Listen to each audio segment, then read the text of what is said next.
what is your definition of entrepreneurship? If my team's not winning, I think I failed. Have you ever got burnt in business? It's something about it when you just say, it was my fault. Yeah. It's like, then it allows you to move on.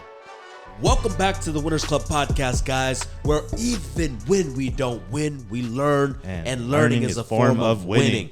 And guys, we're always winning here at the podcast because I'm always learning something new. I'm always just so excited with getting on and just sharing my thoughts and ideas to you, the audience, because that's what we're doing it for. And I know even those of you guys listening right now, we're building this relationship. And I know somewhere down the line, this relationship is going to foster to a business. So if you have a business idea or you want to pick my brain, feel free to reach out to me on my Instagram, Mr. Brian Tran. I'm your host, Brian Tran. This is my number one co-host, PJ Padua. What's up, guys? How you doing? And today's just going to be another Q&A because PJ got some question. He's got this burning, this fire in his stomach, and he's saying, man, I got to ask Brian all these questions. So hit it off, PJ. I'll start off with the first one. You want to know how tall I am, right? Yeah, how tall are you, man? 6 feet on a good day. Okay, on a bad day, what are we pushing? On a bad day, 5'8". But on a good day. Yeah, I think you got to get checked out, and you're probably bro. wondering, like, what's a good day? A good day is my little chair that I put next to my bed. And when I hop out of my bed and I jump on and I stand pretty tall. The King's Throne. I'm 6 feet. The King's Throne. I like it, man. Well, thank you for that, man. That was the question I was going to ask first. But we have a jam-packed episode for you guys because I got a lot of really good questions in my opinion. So I want to talk about a lot about entrepreneurship. There's not a lot of times when we got to sit down and me just ask you about your journey. We do sprinkle your journey here and there, but I think it's an awesome episode to dive in more on your story. Okay. And your entrepreneurship. So what's the first question? Let's get it, man. So I wanna know, you've been in business for a very long time. Yeah. You've been in the entrepreneurship game, but I want to know for you, what is your definition of entrepreneurship? Entrepreneurship is more than just getting money. Let's put it out there that way, right? Entrepreneurship it's partly getting money, but it's more than just that. I think entrepreneurship is being able to create an environment for other people to win around you. Mm-hmm. That's what it means to me. Yeah. Because if I wanted to go make money, I could just go do probably other things. Yeah. Right? But along my journey, looking back and seeing what's made me the happiest during this entrepreneurship is seeing my people win. Seeing my people able to make money in my ecosystem. Mm-hmm. Right? Being an entrepreneur is eating last. Yeah. There's a book that it says leaders eat last. Mm-hmm. And it's so true because as an entrepreneur, you're putting everybody else's needs above yours. You're putting the customer, your team. Yeah. And ultimately, you don't make money until the company turns a profit. Mm-hmm. And you don't usually know that until the very end, once everyone else is paid. Yeah. And if there's some money left over or there's some... I don't know. Yeah, it's usually money left over. Then that's when you get paid. Yeah, for sure. So that's entrepreneurship. It's having that burning desire to create a winning situation for yourself and your team. Gotcha. You gotta win. I really like that answer. That's a very developed, I would say wise, aged view on entrepreneurship. But obviously you've been in the game for a long time. Yeah. And do you say it's now entrepreneurship is winning for you and your team? Is it for your family? If my team's not winning, then I think I failed. Yeah. Right? If my partners, my staff, my employee aren't living a better life because of this organization they're working for, then I failed. Yeah. Because you can run a company and treat everybody like shit and pay them nothing and make all the money. And in the eyes of other, capitalists, you're like, dude, you're winning, right? But you're winning at their expense. Yeah. I'm not saying that they deserve to get paid absorbently more. Yeah. Because at the end of the day, it's still a business and you still have to make sure that you turn a profit. But, you want to just pay them fairly, treat them well. And reward them when they crush it. Reward them when the company does well. Yeah. I like that, man. Do you think entrepreneurship can work when it's just all done for you? All done for you. I think yes.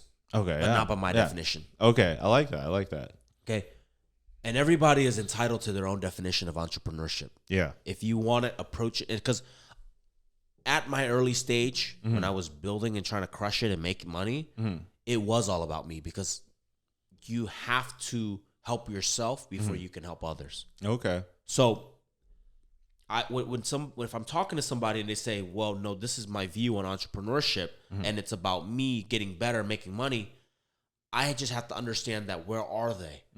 Are you just starting off? Are you still kind of rocky? Yeah. If that's the case, 100%, I agree with you. Yeah. Get yours, make your money, right? Do what you need to build that strong foundation. But eventually, when you make it a little bit further, you need to look back and help those who helped you, and also help the people that are still helping you. Yeah. Because, you can't be that Mr. Burns, in The Simpsons. You can't be like that. No, definitely. Like that's. And I think it's more fulfilling if you do it that way. I agree. If you approach entrepreneurship that way. I agree. Like I definitely agree. I think when you do it for a reason that's bigger than yourself, obviously you should do it for yourself too, because that is an important part. But I think when you as well do it for something else that's bigger than you, it just is, it's much more fulfilling. I feel like it's easier, and I feel like you avoid burnout in the long run as well. Do you think so? I want to take it back. Like, I hear your view on it now, but can you take it back to like what in your head was entrepreneurship like when you were just beginning? Okay, so if I took it back all the way to elementary school, I used to sell my used toys, my toys that I didn't like anymore. Yeah, I used to sell that.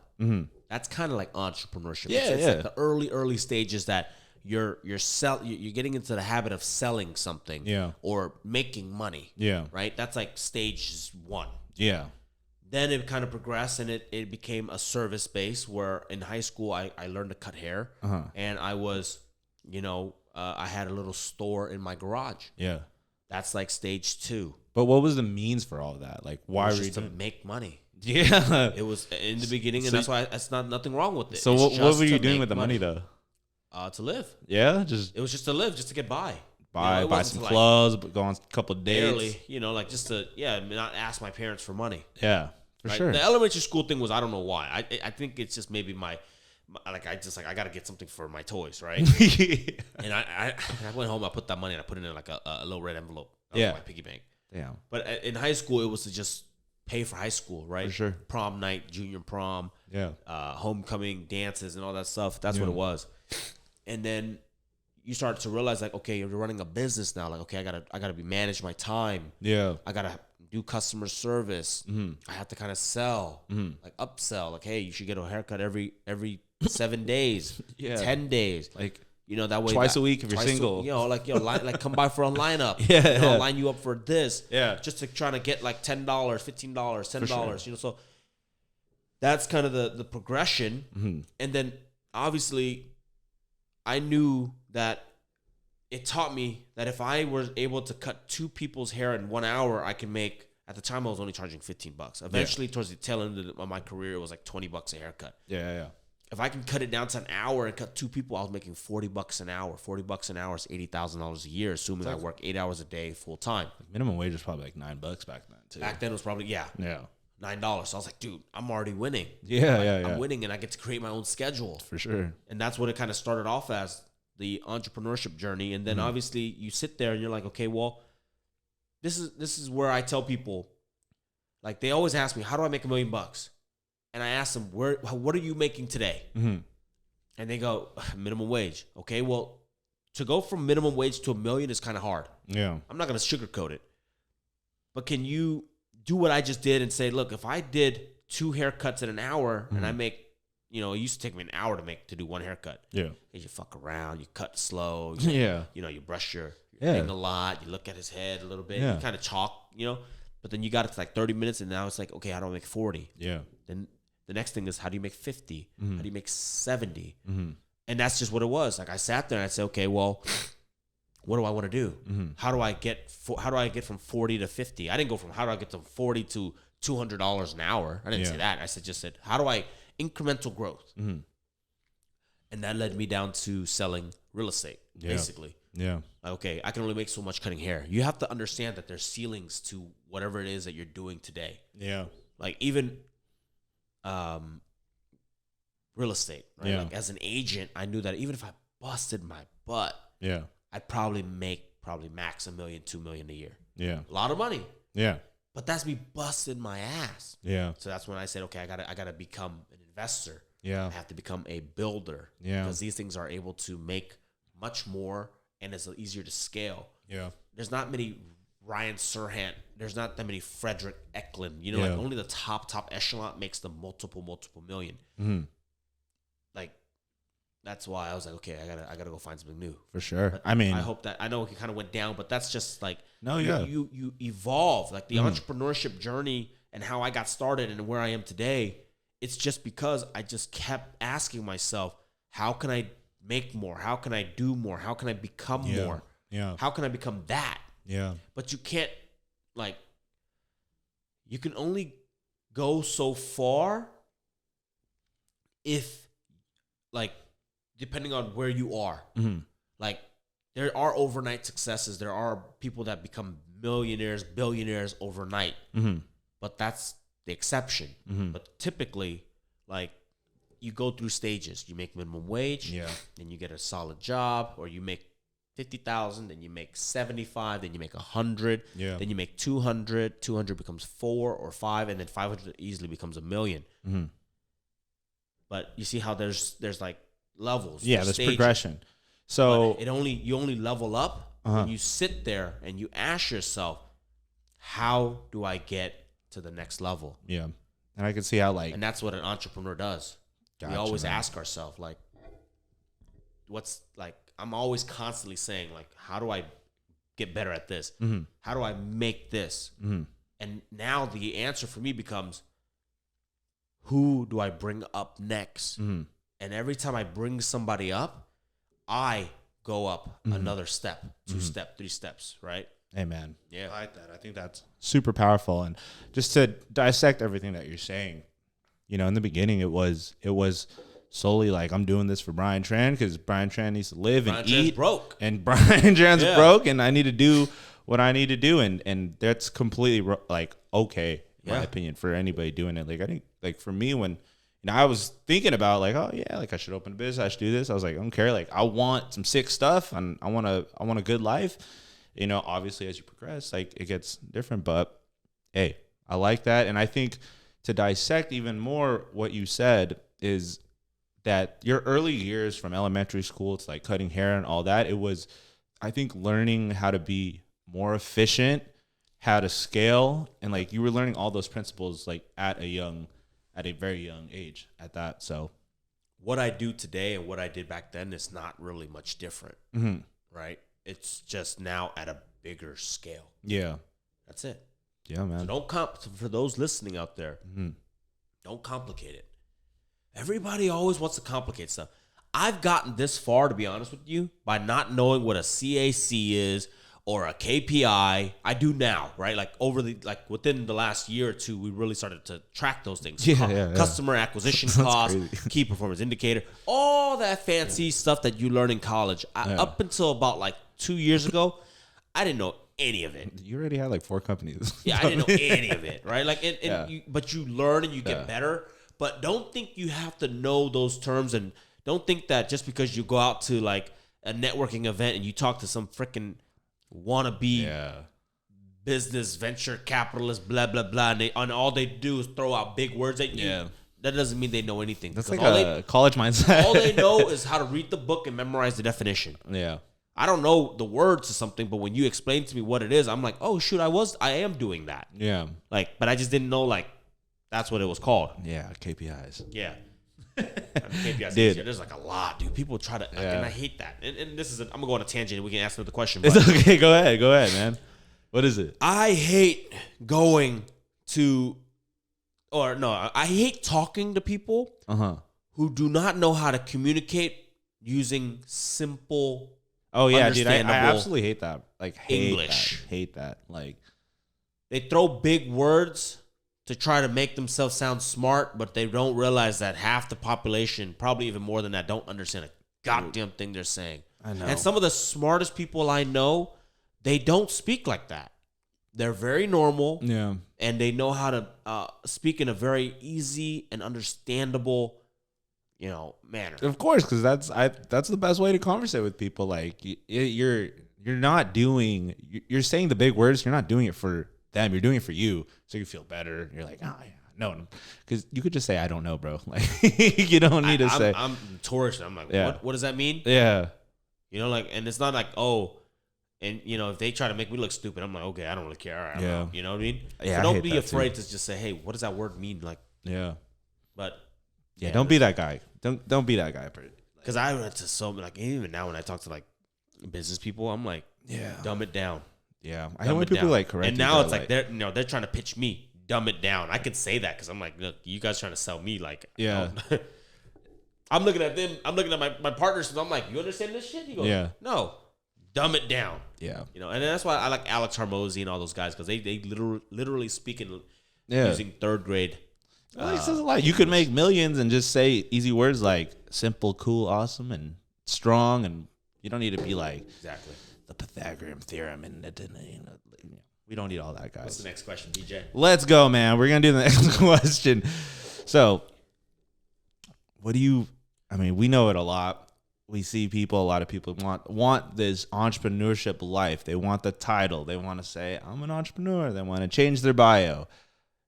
So that leads me to like the fake entrepreneurs. Yeah. And what do you think? Because I'm not trying to say this to like throw shade on anybody, but I do this to bring awareness that are you being efficient as an entrepreneur? Are you tackling your business right? Or are you just playing the role because it's sexy? So I want to know what is your opinion on a fake entrepreneur and what does that mean? There's like two parts, right? Like there's the entrepreneurs that are I don't even know why entrepreneurship got so cool. To be honest with you, if somebody wants to pay me $1 million a year salary, actually probably a little bit more because after tax, it's not much, but and have me work from home and only have to go into the office one day a week where I just mess around, I'd probably take it. Yeah, and then do my side hustle on the side. But and then I would probably do after. it. Like, I get it. It's sometimes easier. Yeah, right. Like I can clock in at 9 o'clock and I can clock out at 5. Pay me a lot of money, I'll do that. Like let me be CFO or something like that of some company. Pay me that and let me just look at some numbers a little bit and work from home. Turn off, and then turn off and get all the holidays off, all the Mondays, all the Tuesdays. Like this whole week is July 4th. Nobody's even working. Yeah, it's crazy. Like they took the whole week off. The whole city's dead. The office is empty. Yeah. Like it is sexy now. Like I don't know what it is, bro. But so the reality is that it depends on what part of the entrepreneurship you're on, right? Like in the beginning, if you don't have much, it's a grind. Yeah, and you better be willing to put in the grind and work the countless hours and make the sacrifices, risk all the money that you have and some, right? Because you're pulling out credit. Sometimes you're doing that. Be prepared to do that. Yeah, because that seems to be the trend. Right, I had to do it. Like I had to bust my ass, work and learn at the same time, and make the mistakes. But then again, you get easier, and then it's like now I'm not working so much. Yeah. But then you see all these fake entrepreneurs like I put in the 14-hour days. I did this, and I'm like, congrats, man. I'm really happy for you. But if you keep doing that, but then I see you just messing around. I'm like, bro, you're just faking it. Yeah. So that's what you think a fake entrepreneur is just like. They post it, but they don't do it. Yeah. Anybody can post waking up at 5. Yeah. But are you actually working? Yeah. Anybody can post like, oh, working late at the office, but were you actually working? Like, that's what it is. Like when I was working late at the office was because I had to play catch up with all the emails, right? Or I had to put together a pitch deck or something like that, or learn about the market because I was in real estate, so I had to learn that market to look so I didn't show up tomorrow looking like a dumbass. Yeah. Like I said, I'm an expert at this neighborhood in San Francisco. Let's just say South Beach. I need to know every freaking condo. I need to know every building. I need to know the HOA, the amenities. I need to know which building has a Melrose, which building doesn't. So that's hustling, like in a sense where I'm like, I was actually reading, learning, like memorizing, doing research, price per square foot. That's the grind. Yeah. But other people just, I go to the office. I'm like, bro, you ate 4 lunches and you went home. Like, it's for that's the not gram. working out, dude. Like, yeah, you took a picture of the desk. Yeah, you freaking took a picture of you like typing on the computer, but you weren't really doing anything. Yeah. So, and that's it is what it is, because to each their own. But what I will say is that if you fake it, it's not like, it'll make you look good, but it ain't gonna make your pockets look good. You can't fake money. You can't fake money. You can't fake knowledge. You can't fake. It's entrepreneurship is kind of like working out. Yeah. I can say I work out all I want. Yeah. But if I go to the gym, with you and you ain't putting up them weights, or or you don't look good, you're bullshitting. You're bullshitting. You're bullshitting pretty much. Hey, I think that was very entertaining to hear, but I think it's the truth. Hey, like, I think it's important to embrace that you are an aspiring entrepreneur or you are in entrepreneurship, because I think it does help, but I think, you can't get it twisted and just do it so people can approve of you. Like, you need a reminder to tell yourself, like, yes, I'm doing this, and then make sure you have an action plan. Let the result speak for you. I like that too. Instead of just speaking. Yeah. Yeah, I like that too. Show me. Yeah, I think me and you are the same, because I always hear you're like, oh, like, let's close the house before we like do this, just to like make it legit, or before we announce something, like let's make sure it's like legit. And like I'm the same way. I was like, I'm not gonna like talk about something like my girlfriend always be like, good job, and I'm like, yo, like hold on, like let me close it first. Let me close whatever deal, and then like we could celebrate, we could go out for dinner. But like I try to like really downplay as much until like I'm like see the fruits. And I think that's some advice that a lot of people can like take on. It's just like, you can't get too excited. Like, you have to have the fruits, like the fruits to show. Yes. You like that? Do that. You like that? Be about it. Don't talk about it. Talk about it. Yeah, that's the crazy part about like entrepreneurship too. It's like all the cliches are like so true. Like so true. Like, dude, like everybody. I'm gonna say one more thing. Yeah, go ahead. Don't try to fake it, because a real entrepreneur will be able to see it. That's true. See through it. That's super true. I may not know, and you can say that you work all the X hours, whatever. Mm-hmm. But I'm gonna say like, okay, pick an industry. Mm-hmm. What industry? Let's say the cookie industry. Cookies, yeah, like baked goods. Yeah, like baked goods, like food, whatever. So I can tell if you're like, I'm not even in the baked goods business, but most entrepreneurs, in the sense that if you're actually doing it, there's a couple of questions that I can ask, and I can quickly find out if you're bullshitting or you're not, right? Like, let's just say that they're bullshitting and say, man, I sell 1,000 cookies a day. Yeah. Bang. Yeah. Right? Sure. Great. So again, going back, and I can just ask like, hey, so what's the margin? Yeah. Typically, and assuming this is okay, because if they're gonna come to me and talk to me about of course, business, then I'm gonna be like, hey, so tell me a little bit more about the business. Like, what's the margins on the cookies? Like what's the gross margins and gross profit? And they're like, like 50%. Oh, dang, that's pretty high. Like industry standards is probably like closer to like 25, 20%. Yeah. Okay, 50. So, okay, one red flag or something like that. Let's just say even higher. Like, yeah, because normally they want to show that they're making hell a lot. So they'd be like, yeah, I make about 70, 80% of profit per cookie, because it's like it's just water and flour. Yeah. Like, okay. Okay. Like, cool. All right, well, tell me a little bit more about, like, it's your marketing strategy. I don't have to know the cookie industry or the business industry, but if I just ask like basic business questions, and then they can't answer in a way where it's like kind of reasonable, or at least like a little bit more detailed, you're like, all right, this guy's just kind of BSing it. That's kind of hard, but like a lot of realtors, a lot of real estate investors, because everybody's a real estate investor now. Yeah. I can ask, like, and especially because that's like up my alley. Yeah. Oh yeah, tell me a little bit more about like how much you're buying per door. What's some of the laws and so where are you investing? Yeah. Oh, okay, great. Tell me a little bit more. Like, is that like pretty friendly? For sure. What's the eviction process like? Yeah. What's I could just ask like 5 questions, and I'll be like, and if this person goes, yeah, it's pretty easy. I don't know, like whatever. And it's like, I'm pretty sure I could like try to lie to you, and I'm pretty sure like I do, because you catch me. A lot of people always like try to lie. Like, they want to flex, you know. So and I don't know why they're flexing on me. I'm a nobody. Like, yeah, trying to impress me. Maybe, like, yo, I'm actually more impressed when somebody tells me like, hey, I just bought one. Yeah, and I'm like, dude. Or the guy who's like, I don't know where to start, like that. But you know, you don't know where to start. Then it's like, okay, that's like too easy of like go watch some YouTube, bro. Yeah. Like, so that's my thing. I mean, I can figure out pretty quickly. Yeah. I like that, man. Hey guys, you don't need to fake it to make it. Just do the damn work, bro, and you'll be good. Like, that's just my pet peeve with some fake entrepreneurs. Hey, I'm like, man, they come out here and try to like come at you hard, and then I'm like, bro, you bullshit. Definitely could like ruin some relationships that you could build in the future. So that's even another reason like why you don't do it. Like, what if you wanted to invest with them heavily and they didn't know, and then now they just fucking wasted your time and bullshit. Well, now it's kind of like I don't want to deal with this guy because he BS, and now it's like bad vibe. Like I'm not sure this partnership is gonna work. And a lot of my businesses and a lot of my opportunities come from partnerships. So if you come off kind of like that, I'm like, all right, red flag. This guy I can't work with. Yeah, I get it, man. Yeah. All right, next question, man.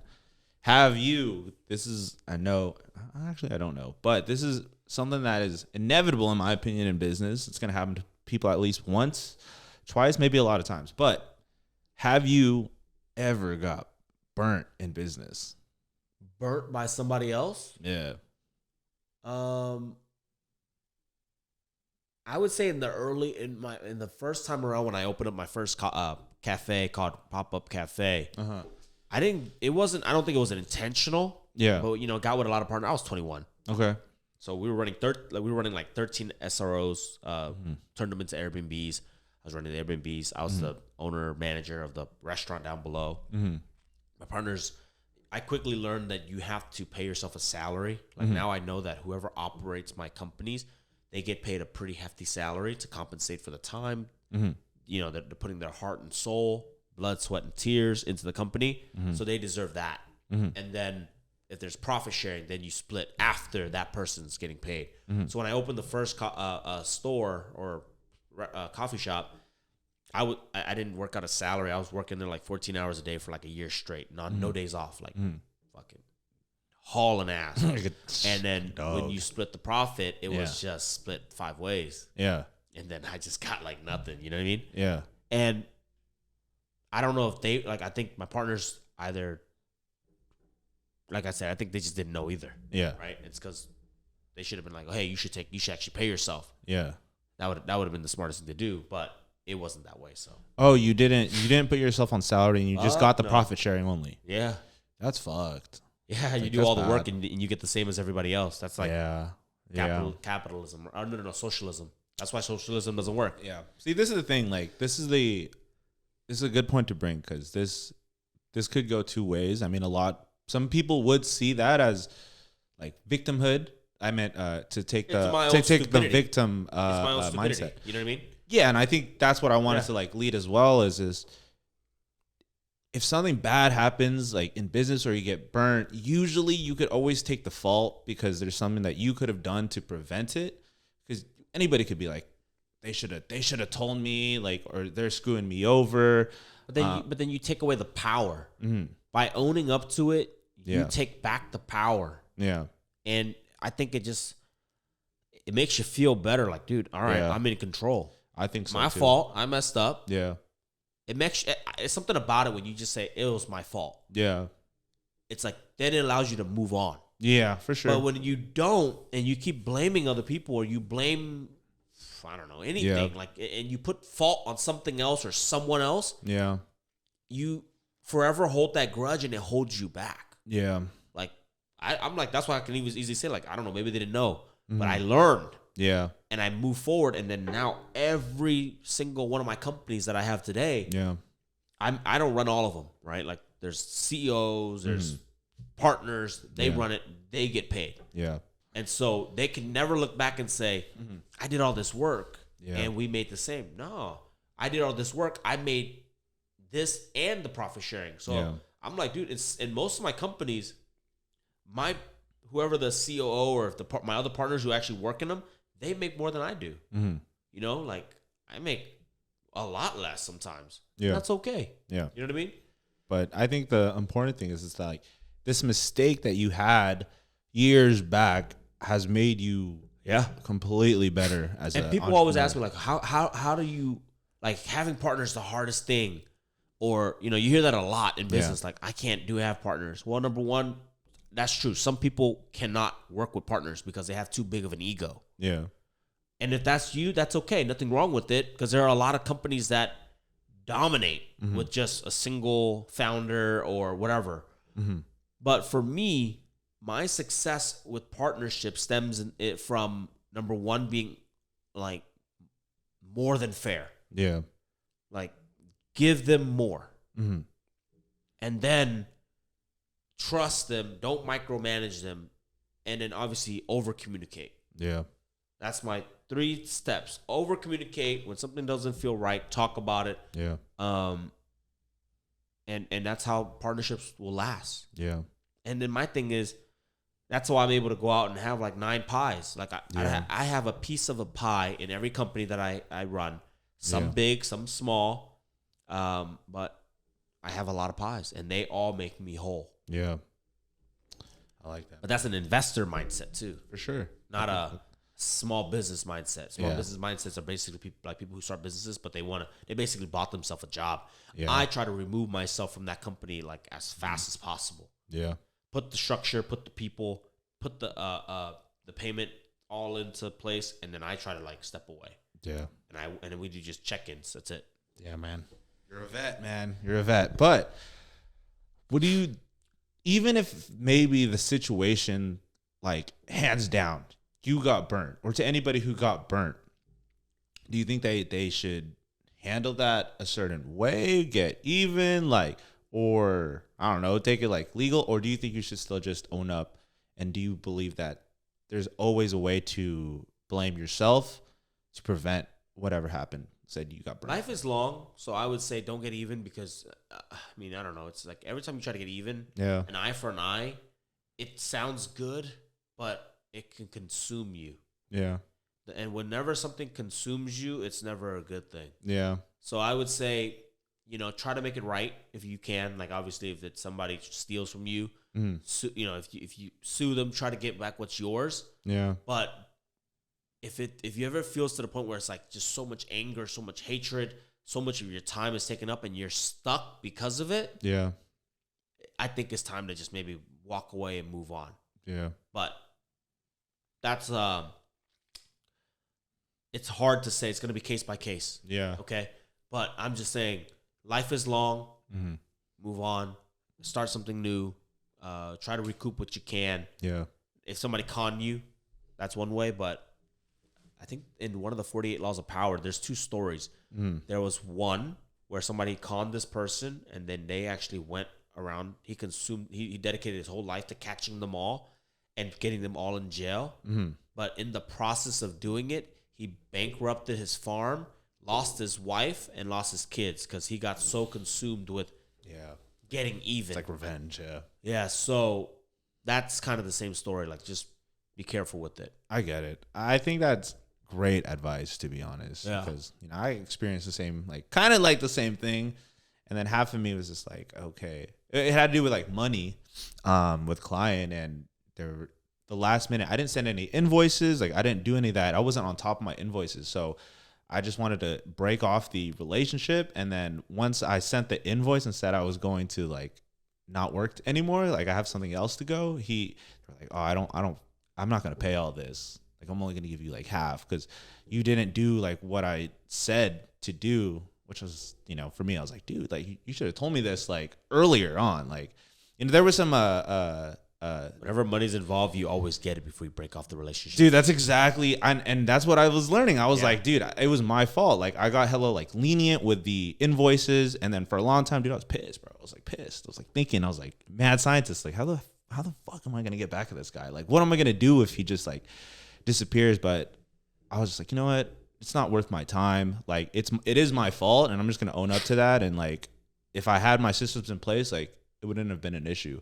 So I was just like, I'm gonna just take the blame. Like, take the blame and just move on. Like, I feel hella negative, and I feel hella like I feel like crazy, like trying to like think of like how I'm gonna get back. You Like, see how it like is consuming you, and it puts you in a mood. Yeah. And it puts you in a hateful spite mood, and then that kind of prevents you from doing what you do best, which is your creative and all that stuff. So that's how it's holding you back. Yeah. Let it go. Yeah. Money can be. The one thing is that I can't say if somebody did harm to my family or me. Yeah. But if it's money, I'm usually pretty quick to just say it's okay. Yeah. Like, and I'm not saying you guys do try to scam me, because I do have attorneys and stuff. We will go after you. But usually it's like money is the lowest. Yeah. Like that's the thing where I realize I can make back.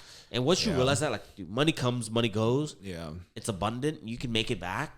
You don't want to let this hate consume your time. Yeah. Because you can't get back time. Yeah. It's definitely kind of like scarcity mindset. It's being like, oh, like I need to get it back. It's like I was like, technically I could make this back in like a day if I wanted to. If I really wanted to. You know, so I was like, why am I like tripping? Yeah. I'd rather have my peace than like whatever X amount. Like, peace of mind is everything. Dude, peace of mind is a lot. Boring. This is a good podcast, man. Dude, we got some guests coming in soon, but let's see what else we got, man. One more question. All right.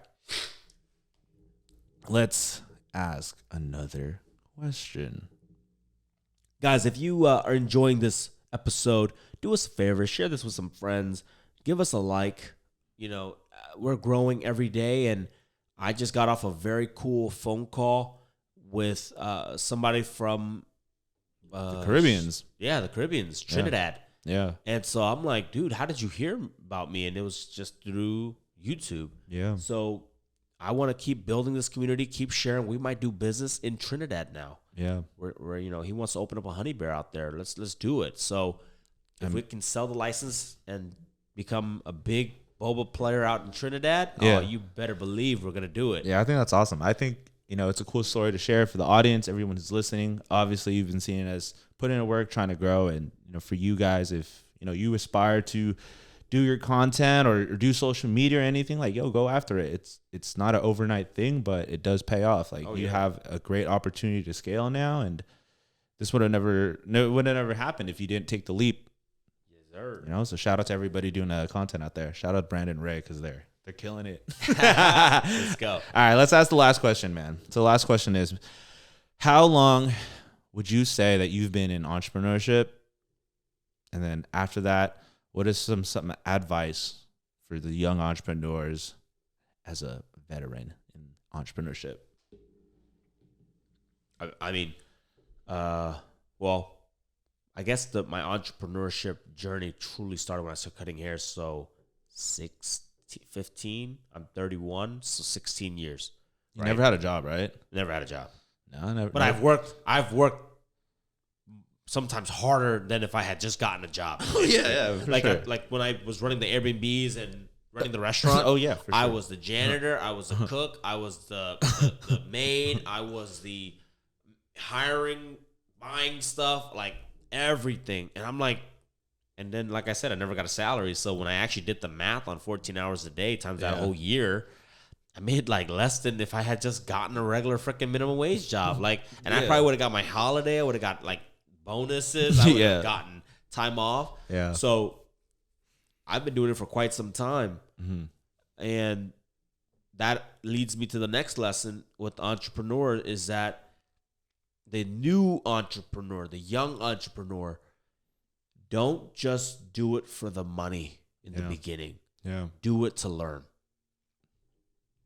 What I mean by that is, like when it came to Jonathan at Focus Media. Yeah. If you guys don't know, I own, you know, one of the co-owners of Focus Media, one of the co-founders. You probably won't notice because I don't try to share it. I don't want to steal his thunder. He's doing a great job running it. I kind of sit in the background, help him out, funded it. But like in the beginning when we were just starting off, he was so concerned with like, I got to charge for this. I got to charge for that. I got to charge to do a drone. I'm like, dude, just charge enough to make a little bit of money. Yeah. Because you're still learning. You're still getting your portfolio up. Mm-hmm. Throw in the drone. Throw in this. Because at the end of the day, it's practice for you. You're getting better. Yeah. Give it to them for free, because if they don't like it, they didn't pay for it. They're not going to get mad, but it gave you the opportunity to get better at your skill, get better at the craft, and just learn how to talk to people. Yeah. And building relationships. Entrepreneurship is about building relationship. I think that's the main thing. Yeah. And so that's what it was. Like, that was his early career. Don't be so consumed on just profit, making money. Yeah. But building the skills and relationship. Yeah. Because you're learning. Yeah. Like, just try to always learn as much as you can. Soak up everything like a sponge. And it'll pay off. Yeah. And now it's paying off for him like tenfold. Dude, I think that's amazing advice. I mean, before I started making any money, like the things that I learned prior to like just being broke, like that's when I was like learning. That's what helped me like now. Like it wasn't ever like anything that I learned like while I'm making money, but I was just like the fundamentals, the basics, like you said, learning how to talk to people. Like that's when it's building. Yeah. That's the crucial part. So, yo, man, that was a fire episode. Thanks for sharing all the stories and the knowledge, some gems, guys. We're going to wrap it here. If you did like this, share this with 5 friends, man. We're trying to grow this thing. Number one, share it with 25 podcast. Friends. Let's go. Put it on your story, your Instagram stories. Put it on Instagram or Facebook threads. Do it all, man. Do me a favor. Get me more viewers so I can help more people. There you go, man. We do this for y'all. Peace out, guys. Peace.